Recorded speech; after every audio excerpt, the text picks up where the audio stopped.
How you doing, everybody? It's Wardy here, and as always, we're breaking down the latest in Mets land, and then a late night edition of our Big Mets Update segment, because more news has come out over the past hour at the time of recording this, couple hours, I should say, because Polar Bear Pete Alonso appears Mets or bust. This goes directly in hand with our video just from a day or so ago, and the Mets signing Pete Alonso feels inevitable, because at the time of recording that video, the Yankees had signed Paul Goldschmidt, another potential Alonso suitor, off the board. Since then, there have been 4+ teams coming off the board that could have been Alonso suitors as well, with the most latest being the Washington Nationals, another team in the division, another rival adding a player to make themselves better for 2025. Earlier today, it was Jesus Luzardo to the Philadelphia Phillies from Miami. Now it is Nathaniel Lowe going from the Texas Rangers here to the Washington Nationals. We're going to break down Lowe, his game, and his impact immediately for the Nationals, and ultimately now the impact on Alonso's market as yet again another suitor is off the board. What teams are potentially left for Alonso? Why does it feel so inevitable yet again for the Mets to land Alonso? And could the Mets potentially land Alonso at even a more team-friendly contract that we have even fathomed at this point? Let's break that all down right here, right now. And thank you guys so much for smashing that like and subscribe on as you first chime in. Shout out to our amazing sponsor at BetUS, because they have you covered all your sports betting needs, everybody. Make sure you head over to betus.com.pa today, folks, to get in on all the action. But let's deep dive all the latest, folks, because remember, from that video we did yesterday on the Mets signing Pete Alonso feels inevitable, that was right after the Yankees signed Goldschmidt. Since then, per Jeff Passan that you guys see here, a lot has changed over the past 24 hours or so. Not only do we see Goldie there go to the New York Yankees, but we see Christian Walker there right around a day or so prior in that same realm go to the Houston Astros, right? Josh Naylor goes to the Arizona Diamondbacks, a younger, higher upside first baseman versus Christian Walker. Love the Walker fit in Houston, as I do Naylor there in Arizona for them, because Carlos Santana goes back to Cleveland yet again. Santana, who's aging like a fine wine there, most recently of the Minnesota Twins. He was another potential stopgap option should the Mets may have considered such, should they not land Polar Bear Pete Alonso. But now another key piece comes off the trade market when evaluating first baseman, as we mentioned, and that is Nathaniel Lowe going from the Texas Rangers here to the Washington Nationals. And this right away, I think, is a very strong pickup for the Nationals. I like this a lot for them. This is a team on the cusp of being a wild card hungry club, and I think we're really going to see them push hard for a wild card spot as soon as this upcoming season. Lowe, who still has a couple years left on his contract until the 2027 offseason, has been sitting right around a 770 to 800 OPS hitter. He's been pretty solid throughout his career, especially for the Texas Rangers that we have seen. He's going to give you a solid amount of home runs per year. He's going to give you right around a 260 plus average. Actually, if we deep dive in particular his numbers here per Fangraphs, everybody, 16 home runs, 69 RBIs, a 265, 361, 401 clip for a 121 WRC plus. That is 21% better than the average batter in baseball, for reference, and roughly 3 WAR there. Solid defender at times, certainly has upside on the offensive end. 17 home runs, 89 runs scored, 82 RBIs a year ago with a 117 WRC plus. His big year that we saw was in the 2022 season with 27 home runs, 76 RBIs, so more slugging there and higher contact at 302, 358, 492 slug. A great clip there for Lowe with a 143 WRC plus, 43% better than the average batter in baseball. Lowe, who has steadily declined there, the power that we've seen over the past couple seasons, is still a formidable option at first base for many teams. And the reason why the Rangers are parting ways with Lowe is because, one, he has a solid amount of value currently in this first base market, and secondly, they currently do have a first base option should they wish to go down that route, and the man that they acquired this offseason from the Miami Marlins, and Mr. Jake Burger. Now, could the Texas Rangers technically still consider someone in Polar Bear Pete Alonso? They can, but are we expecting the Rangers to be big spenders at all this offseason after what they've done in recent years? And there's been reasons to believe that they are going to be shedding payroll more often than not this offseason. That is exactly why I'm not really losing sleep over that at this point in time. At least this was more of a move to give Burger more consistent playing time and potentially other in-house options that they have there for first base, while getting a solid return in Low, in which they gave up a quality reliever, that being the Nationals there, and the young Southpaw, I believe by the last name of Ruiz, and he's going over there, and he had a tremendous K to walk ratio last season, has 3 years left of control. His expected ERA was a full run and a half lower than his baseline ERA, right around 4, when he was sitting right around 2.5.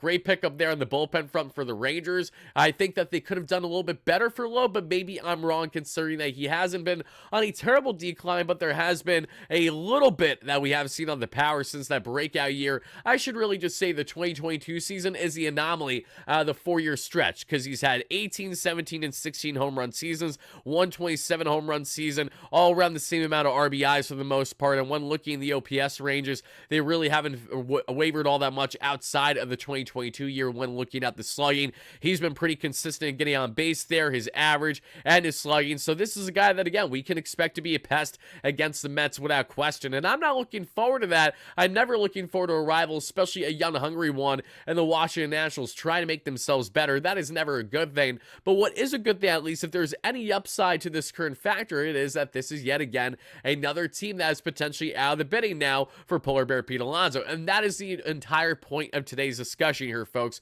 By having Nathaniel Lowe now landing there with the Washington Nationals, that was one of the last favored or potential rumor teams to land Alonso. Now, there are a couple other teams out there that people speculate, whether it's the Chicago Cubs, which I've talked about plenty over the past year and a half, whether it is to a certain extent the Texas Rangers, which I think would have made a lot more sense, and the Rangers ran it back this past year and had more success versus being as much of a disappointment that they were in 2024, really dealing with that World Series hangover. But in the case of the Seattle Mariners, the Chicago Cubs, the San Francisco Giants, those are three teams in particular that still stand out to me where they could certainly utilize a first base option like Alonso, but one, the Mariners have yet to prove a willingness to spend, so I'm really looking on them from the outside looking in from a viewpoint. When I look at the Chicago Cubs, I have similar feeling to them. They have not been big spenders in the offseason, as they have been trying to prioritize the trade market, as well as, again, if they were not too worried about the dollars, I don't think that they would have been as adamant to trade away Cody Bellinger. I understand that Bellinger maybe isn't living exactly to his expectation of his contract,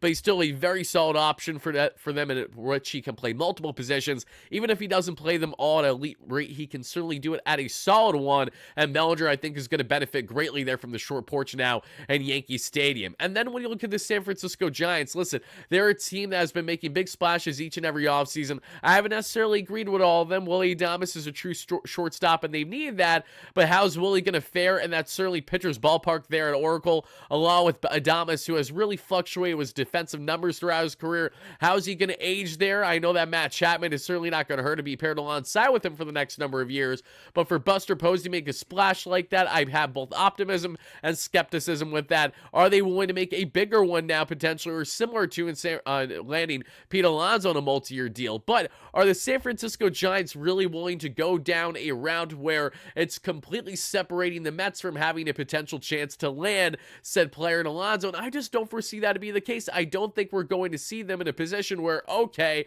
the Mets clearly are getting outbid because Alonso's getting like a 5-6 year contract where the Mets are nowhere near. I don't think the Mets are going to lose out by Alonso at all, because I don't think that they're going to be finding themselves out of the market much at all, even if one team really does decide to go all in on him. I think in the case of Polar Bear Pete, he feels destined to land back with the Mets here, and that is exactly why I've been preaching it to the choir for as long as I've been now. And as I mentioned, I look at what is happening now in the National League.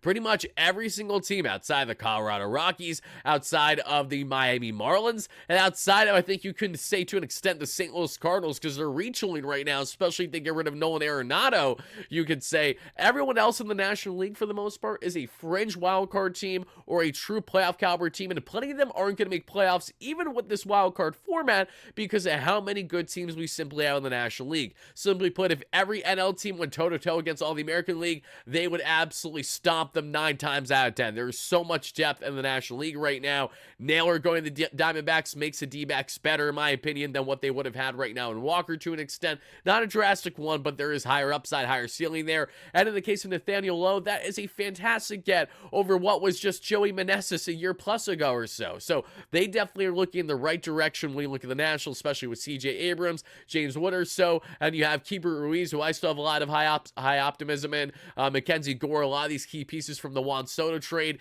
It's fitting that a lot of these guys from the Soto trade now are starting to blossom, while Juan Soto's back in the division, getting certainly ready to dominate against said team for the next 15 years. I can't wait to see it happen. But listen, I really need to see Polar Bear Pete Alonso batting behind Juan Soto for at least the next couple years for me to be satisfied. I'm not going to be opposed to an opt-out for Alonso on, say, a player option the first and or second year of a multi-year deal. If he's down for it, I'm down for it. It gives the Mets an option to go after Vladdy Guerrero Jr. next offseason, should they have the opportunity to. Should Alonso opt out after saying having a massive 2025 year batting there with Soto in the lineup, that would be the deepest lineup the Mets have ever had with Alonso and his young career. And on top of it all, if they do land Bregman as well from our last video that we did earlier today, check that out if you haven't, everybody, because yes, the Mets are pursuing both Alonso and Bregman. It is not as much of, oh, it's going to simply be one or the other. No, there's certainly a reality where they can land both. Is it the best reality? Is it the greatest one? Not necessarily, but certainly a strong possibility right now. Certainly with Alonso returning, I will continue to say feels inevitable until proven otherwise. And in Bregman, he does have a massive market as well. Are the Blue Jays going to drastically outspend where the Mets don't feel comfortable at all going? Maybe the Mets don't want to even go past 150 or close to 150 for Bregman. But all I know is the interest is serious. They're still involved, and there is good reason for that, everybody. So Polar Bear Pete Alonso, I think we would all love to see this man back in Flushing, Queens. But now, after seeing what the Washington Nationals did, making their young team better, having a controllable first baseman for the next couple years, certainly an upgrade over a guy that they had from a year plus ago as well, and Dominic Smith, for example. They are certainly trending in the right direction, but so are the Mets. Certainly, if they bring back Polar Bear Pete Alonso and add to this rotation. We talked about it plenty. We know that they're going to either bring Sean Manaea back and or make other quality moves. Maybe they're going to make a starter move that we haven't talked about too much yet, and we talked about pretty much every option imaginable in our recent live stream with James Shiano from a couple days ago. So check that content out in case you haven't already, everybody. But thank you all so much for watching. This was our latest Big Mets update segment. Pete Alonso appears Mets or bust in his decision as his suitors continue to dwindle, as every single team that needs a first baseman has pretty much acquired a first baseman outside of a select few, in which their markets right now and their ability and willingness to outspend the Mets right now feels far from reality. Thank you guys again for watching. Let me know your thoughts down below in the comments, and stay tuned for consistent content on all things Mets all off season long. I will be in attendance for the New York Rangers versus New Jersey Devils game early tomorrow, 1 p.m. Eastern, folks, there in Jersey. So to any of my Mets, Devils, or Mets Rangers fans going, I hope to see you guys there. It's going to be an absolute blast. Love the rivalry as a Ranger fan, and I certainly enjoy it from both sides. And first time at Prudential, so I'm looking forward to that experience as well. But guys, if you want to see any content, be on the lookout. I may have to record a video while I'm at the arena, depending on anything that happens, and then we'll more than likely either do a live show later tomorrow evening or come out with a video at some point throughout the day. So be on the lookout, everybody. Thank you again, and as always, no matter what, let's go Mets. Peace out.